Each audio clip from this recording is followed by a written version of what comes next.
আসসালামু আলাইকুম দর্শক, আজকে আমি একটা কাঁঠালের রেসিপি নিয়ে আসছি। কিভাবে কাঁঠালের আঠা হাতে না লাগে এরকম একটা রেসিপি দেখাবো। আপনারা অবশ্যই আমার রেসিপিটা দেখবেন।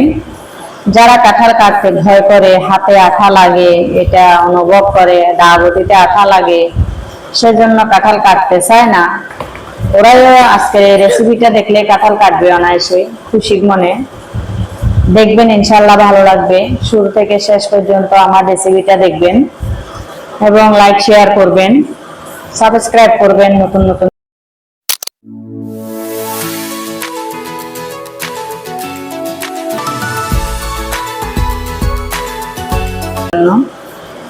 আমি প্রথমে তেল হাতে এবং দাঁড়াবটিতে মেখে নিয়েছি। তারপর কাঁঠালটা কেটে একটা পলি ব্যাগের সাহায্যে আঠাগুলা উঠিয়ে নিয়েছি, যে আঠাগুলা কাঁঠাল থেকে বের হয়েছিল। এটা এভাবে আগে টুকরো টুকরো করে নিলে হাতে তেল মেখে নেবেন। ধরার আগে কিছুক্ষণ পর পর তেল মাখবেন, তাহলে কি হয় আপনার হাতে একদম আঠা লাগবে না। দাঁড়াবটিতেও কিছুক্ষণ পর পর তেল মেখে নেবেন, আলাদা একটা বাটিতে করে তেল নেবেন। কাঁঠালটা অনেক সহজে কাটা যায়, আপনি অনেক তাড়াতাড়ি কেটে ফেলতে পারবেন ঝামেলা ছাড়া। যখন হাতে আঠা লাগবে না তখন আপনার থেকে কাটতে অনেক খুশি লাগবে, ভালো লাগবে এবং তাড়াতাড়ি কাটা হয়ে যাবে। এটা আমি টুকরো টুকরো করে কেটে নেব মাঝারি ধরনের, এবং কাঁঠালের থেকে বিচিগুলো আলাদা করে চুলে নেব।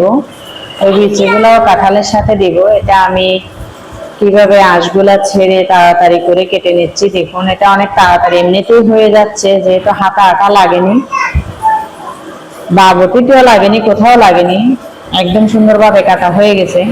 এখন আমি এটা রান্না বসায় দিচ্ছি। দেখুন, তেল দিয়ে চুলায় ডেকচি বসিয়ে তেল দিয়ে ওখানে আমি কিছু কুচি কুচি করা পেঁয়াজ দিব।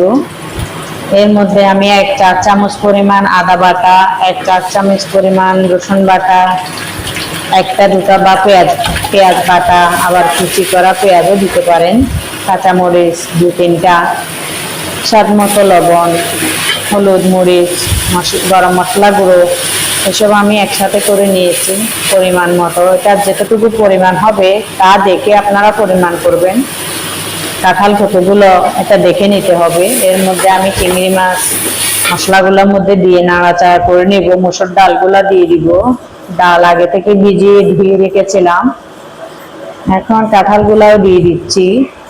তার মধ্যে আমি নাড়াচাড়া করে গরম পানি দিয়ে দিব। গরম পানিটা দিলে কি হয়, তাড়াতাড়ি হবে এবং স্বাদ বেশি হবে, ফ্লেভার থাকবে ভালো, তাড়াতাড়ি নামিয়ে নেওয়া যায়। দেখুন, নামিয়ে নিলেই রেডি কাঁঠালের তরকারি।